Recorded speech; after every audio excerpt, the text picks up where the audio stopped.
You want to invest, but the starting cost stops you. Should you wait until you have $1,000, or can you start right now with just $100?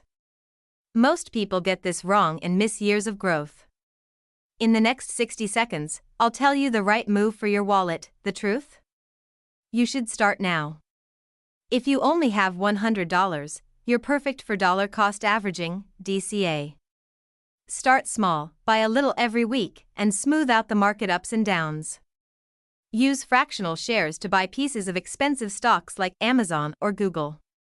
Your small move today is about building a habit, not instant wealth, but if you have $1,000, that's your chance for immediate diversification. You can buy shares in 2 or 3 different stable ETFs or even a handful of individual stocks to reduce risk right out of the gate. Your bigger move is about maximizing initial exposure. The main difference isn't the amount, it's the strategy. With $100, focus on consistency. With $1,000, focus on diversification.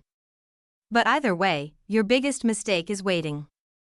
Time in the market always beats timing the market, so stop stalling. No matter your budget, you can start today. Ready for the next level?